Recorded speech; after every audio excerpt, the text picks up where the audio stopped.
One nation, one poll.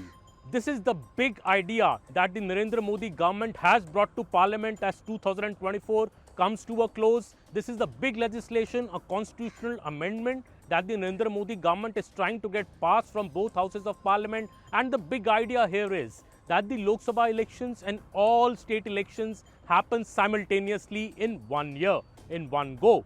What happens currently in our country is that a Lok Sabha election happens, and then for the next 5 years, we see an unendless cycle of states going to polls one after the other, after a gap of 3 months, after a gap of 6 months, and the country is perpetually in an election cycle. Of course, the government says that this takes a toll on the poll machinery, the police, the administration, and the model code of conduct coming in puts a brake on all infrastructure progress in particular states which go to polls.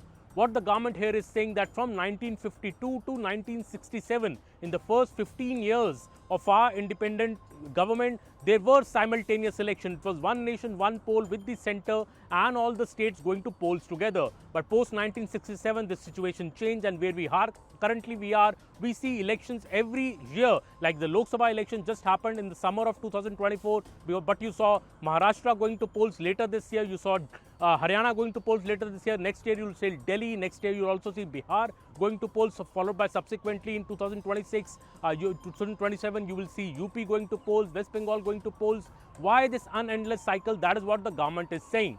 But the Ramnath Kovind committee report, which came earlier this year, looked into this particular aspect and suggested that there should be simultaneous elections. How will these simultaneous elections work, and why is there so much opposition to it?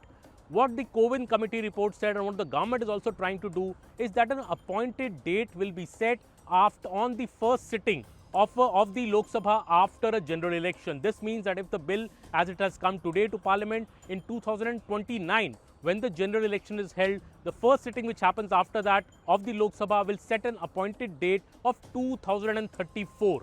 2034 will be the date when the Parliament will say that the Lok Sabha and the State Assembly elections will all happen together. What this means is that 2029 will see a Lok Sabha election and 2034 will see a Lok Sabha election. But between these 5 years, whichever state goes to polls as per the existing schedule, for example, if a state polls in 2030, it will have a tenure of only 4 years till 2034, that particular state government. If a state polls in 2031, the party which wins that state and comes to power will have a tenure only till 2034 for 3 years. Similarly, till 2033, if a state goes to polls, it will have a tenure of 1 year till 2034. And in 2034, there will be again simultaneous Lok Sabha and State Assembly elections with 5-year fixed tenures, and that will clean out the tenure, clean out the calendar for simultaneous elections. But what happens if the government falls? For example, if a state government polls in 2030, but it falls in 2032 due to no confidence motion or other reasons, then the bill says that there will be fresh elections in that particular state, but the tenure of that assembly will again be only of 2 years. From 2032, for example, if a government falls and a fresh election is held, the tenure will end in 2034. Same goes for a Lok Sabha election. If a central government comes to place in 2029, whichever party comes to power, if that central government falls, for example, in 2031, there will again be a fresh election for the Lok Sabha, and the tenure will be till 2034 for 3 years. So that this calendar is maintained. A very logical way has been proposed by the Kovind committee, and this is what the centre also wants to push ahead, and the centre is bringing a bill with this intention. Also, the UT legislature assemblies of Kashmir, of Puducherry, of Delhi will also, there will be a separate bill about that, so they also poll alongside the general election at the state assemblies of other states. Why this is being objected to by the opposition parties is that this gives the party which is at the centre an undue advantage.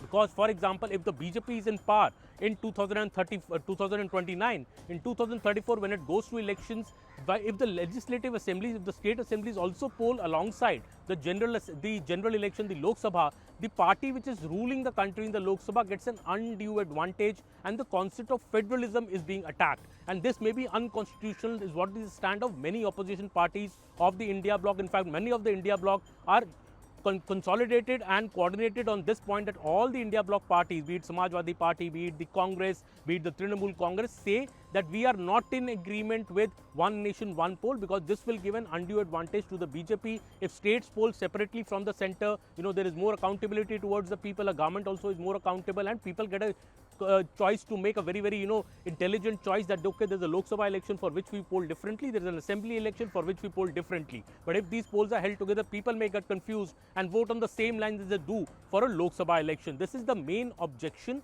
of the opposition parties, to which the BJP is saying that, see, till 1967, the country did have simultaneous elections for the center and the states. One nation, one poll was a reality till 1967 when the Congress was in power, when Jawaharlal Nehru was the Prime Minister of this country. So why is the Congress now objecting to something that Jawaharlal Nehru started and the Congress itself propagated till 1967?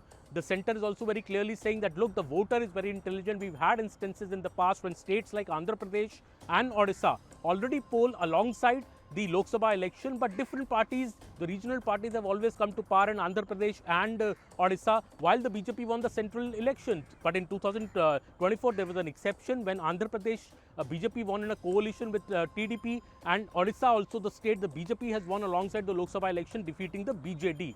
That is what also is making maybe some of the regional parties a bit jittery, a bit uncertain, and they are fence-sitters. Parties like the BJD, parties like the YSRCP, parties like the BRS, that should they support the center in this one nation, one poll initiative? Of course, the numbers will be a big factor, because this is a constitutional amendment and the center would need numbers both in the Lok Sabha and the Rajya Sabha to pass the one nation, one poll bill. So the center will go all out to get the support of these parties. Also, I feel that because the bill will be ultimately sent to a JPC, it will be thrashed threadbare there, because all the parties are a part of the JPC and they will get a chance to move amendments to put safeguards so that the bill does not work in the favor of one political party. That said, one nation, one poll is the big idea of the Narendra Modi government. This is what Mr. Modi has been speaking about a lot for the past few years, and now finally, after so many deliberations, the bill has finally come to Parliament.